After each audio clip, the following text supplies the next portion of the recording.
laut yang serentak diselenggarakan di seluruh Indonesia di 74 titik dari Sabang sampai Merauke. Cuman perwakilan yang di Sumatera, khususnya Sumatera Selatan, kita nggak bisa di pinggir laut, tapi kita di pinggir sungai Kelingi jadi di kampung warna-warni Sungai Kelingi.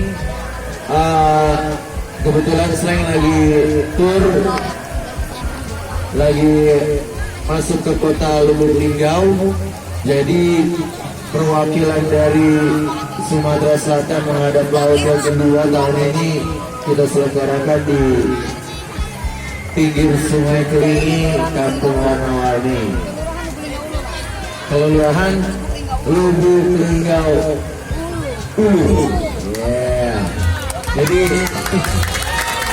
ini yang mesti diterima kasih adalah Slankers Paguyuban Sumatera Selatan,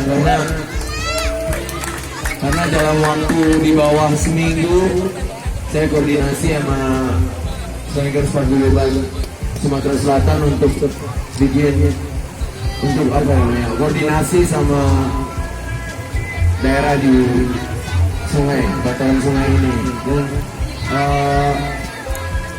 atas nama Pandu Laut, atas nama Slang juga saya terima kasih karena diperlancar untuk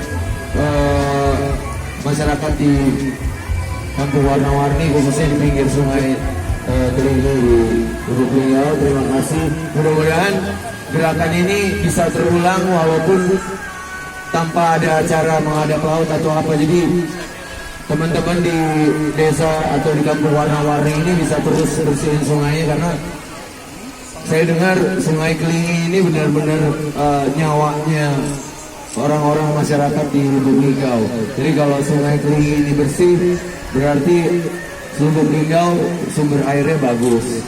Jadi kalau Sungai Kelingi ini kotor atau kering atau tercemar, berarti sumber kehidupan di Lubuk Linggau juga ikut tercemar. Jadi kalau bisa sih insya Allah per hari, per minggu, per bulan teman-teman atau di pinggiran Sungai Kelingi bisa terus berupaya untuk bersih-bersih.